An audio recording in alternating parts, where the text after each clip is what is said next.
Assalamualaikum warahmatullahi wabarakatuh. Selamat lagi anak-anak dan pelajaran IPA. Untuk kali ini kita akan membahas tentang zat aditif. Zat aditif artinya zat yang ditambahkan saat mengolah makanannya atau saat diolah.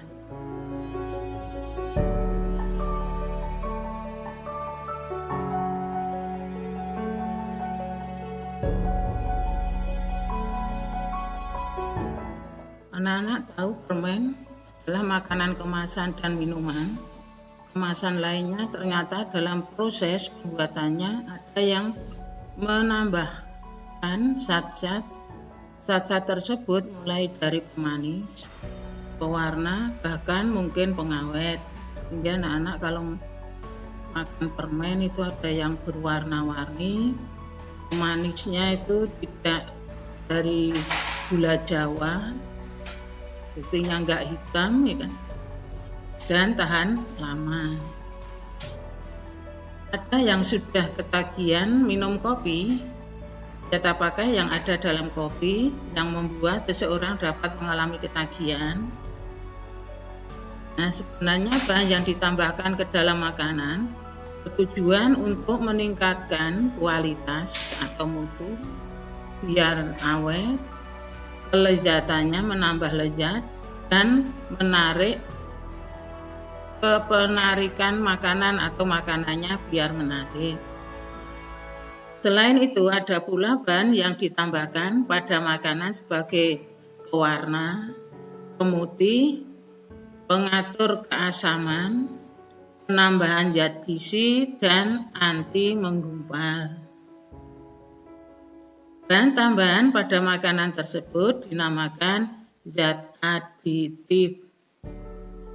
Zat aditif yang umum digunakan masyarakat antara lain garam dapur, rempah-rempah, ada lengkuas, ada lada, asam cuka, dan lain-lain.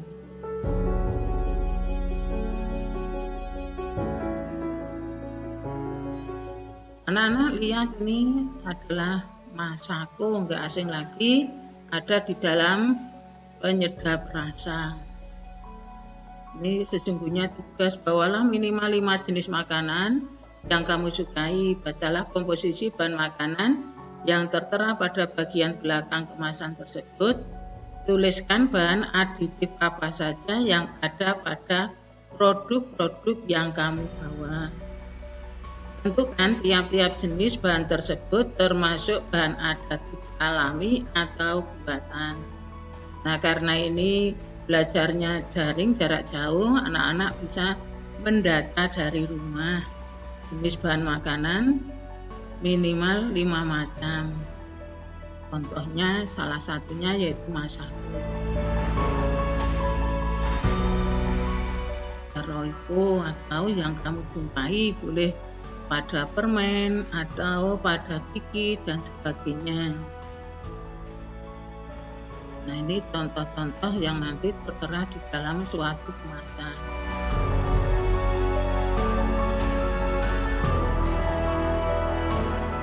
Pernahkah kamu membeli kue atau minuman dengan warna mencolok? Tahukah kamu terbuat dari apakah warna tersebut? Apakah zat warna yang digunakan pada makanan tersebut berasal dari tumbuhan? Contoh kita lihat ini, makanan berwarna-warni, sangat menyolok sehingga pembelinya sangat tertarik. Pewarna alami adalah pewarna yang dapat diperoleh dari alam, misalnya dari tumbuhan dan dari hewan. Daun suji dan daun pandan yang dipakai sebagai pewarna hijau pada makanan. Selain memberi warna hijau, daun pandan juga memberi harum pada makanan. Nah, ini ada di sekitar anak-anak sekalian. Berikutnya kakao, coklat, sering digunakan untuk memberikan warna coklat pada makanan. Pewarna alami mempunyai keunggulan, yaitu umumnya lebih sehat untuk dikonsumsi daripada pewarna buatan. Namun pewarna makanan alami memiliki beberapa kelemahan, yaitu cenderung memberikan rasa dan aroma khas yang sering tidak kita inginkan. Warnanya juga mudah rusak karena pemanasan, warnanya kurang kuat atau pucat, dan macam warnanya terbatas. Makanan atau minuman apakah yang menggunakan pewarna alami dari bahan-bahan ini? Anak-anak, kamu lihat yang sering menggunakan wortel, ada yang sering menggunakan kunyit, itu Anda tahu. Terus ini ada yang buah naga, ya kan? Untuk minuman itu kan, untuk minuman ini kan sering ditambahkan dengan blender dulu, ya, dihaluskan. Kita lihat contoh bahan pewarna alami, warna yang diinginkan dan contoh sumbernya. Misalnya biru itu dari buah murbei, buah anggur. Kuning dari kunyit, oranye dari wortel, hijau dari daun biji, coklat misalnya kakao dan karamel, merah buah naga, hitam arang, dan ini tidak dianjurkan. Bahan pewarna buatan dipilih karena memiliki beberapa keunggulan dibandingkan pewarna alami, yaitu harganya yang murah, praktis dalam penggunaan, warnanya lebih kuat, macam warnanya lebih banyak, dan warnanya tidak rusak karena pemanasan. Penggunaan bahan pewarna buatan untuk makanan harus melalui pengujian yang ketat untuk kesehatan konsumen. Pewarna yang telah melalui pengujian keamanan dan yang diizinkan pemakainya untuk makanan dinamakan permitted color atau certificate color, ya. Penggunaan pewarna buatan secara aman sudah begitu luas digunakan masyarakat sebagai bahan pewarna dalam produk makanan. Namun di masyarakat masih sering ditemukan penggunaan bahan pewarna buatan yang tidak sesuai dengan peruntukannya.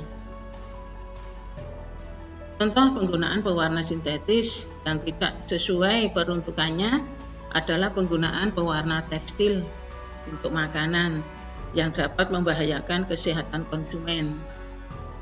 Pewarna tekstil dan pewarna cat tidak boleh digunakan sebagai pewarna makanan karena pewarna cat dan tekstil biasanya mengandung logam-logam berat seperti arsen, timbal, dan raksa yang bersifat racun bagi tubuh konsumennya.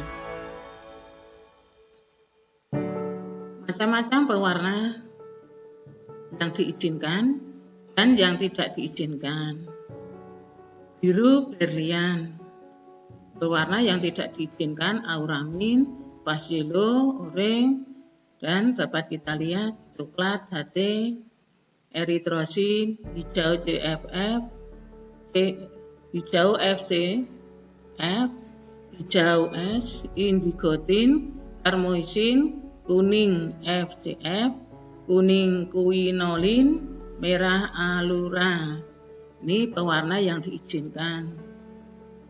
Sedangkan yang tidak diizinkan dapat Anda lihat dari tabel ini. Ini berbahaya bagi kesehatan. Pemanis alami yang umum dipakai adalah gula pasir, gula kelapa, gula aren, gula lontar, dan bit. Senyawa yang membuat rasa manis pada gula tersebut adalah sukrosa. Ada gula Jawa, ini ada bit, gula pasir. Contoh pemanis buatan antara lain aspartam, sakarin, asesulfam, kalium, dan siklamat. Nah, bisa kita lihat kemasannya seperti ini. Ini pemanis-pemanis buatan. Gula jagung mengandung aspartam. Aspartam adalah jenis gula rendah kalori yaitu sekitar 4 kilokalori atau 4000 kalori atau 17 Joule sama dengan 17 Kj per gramnya.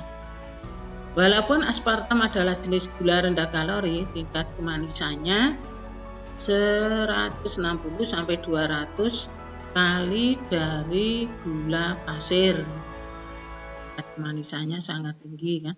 Keunggulan lainnya yaitu rasanya manisnya mirip gula, tanpa rasa pahit dan tidak merusak gigi.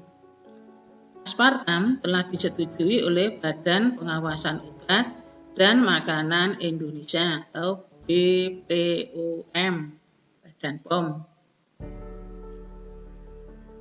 Sakarin adalah pemanis buatan yang tidak berkalori. Sakarin dibuat dari garam natrium. Asam sakarin berbentuk bubuk kristal putih, tidak berbau dan sangat manis. Sakarin mempunyai tingkat kemanisan 200 sampai 500 kali dari rasa manis sukrosa atau gula pasir. Keunggulan sakarin yaitu tidak bereaksi dengan bahan makanan, sehingga makanan yang ditambah dengan sakarin tidak mengalami kerusakan dan harganya murah. Kelemahannya adalah mudah rusak bila dipanaskan, sehingga mengurangi tingkat kemanisannya dan kerap kali menimbulkan rasa pahit.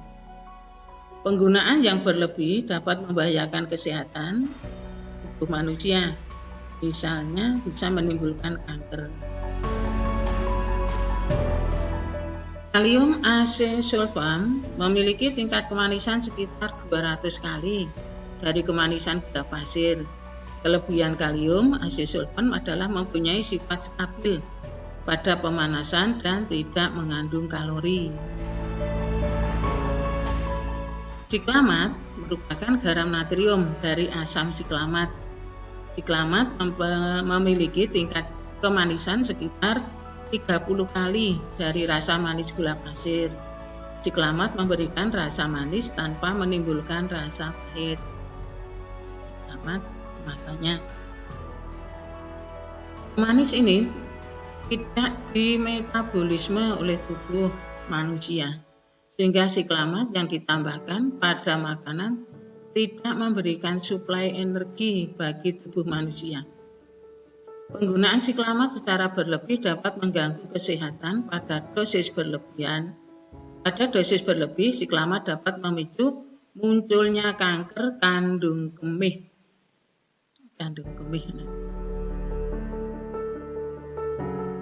Munculnya kanker pada kandung kemih. Mutasi dan cacat lahir. Kandung kemih di sini ya, kandung kemih di atasnya.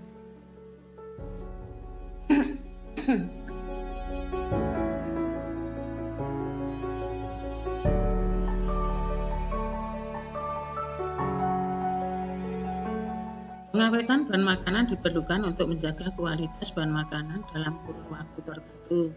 Tujuan pengawetan makanan adalah untuk mempertahankan kondisi lingkungan pada bahan makanan, untuk mencegah perkembangan mikroorganisme atau mencegah terjadinya reaksi kimia tertentu yang tidak diinginkan dalam makanan. Penyebab kerusakan pada bahan makanan antara lain kerusakan bahan makanan karena pertumbuhan mikroba seperti jamur atau bakteri. Yang Anda lihat, makanan yang telah terkena mikroba akan menimbulkan bahaya jika dikonsumsi karena mikroba tersebut ada yang menghasilkan racun.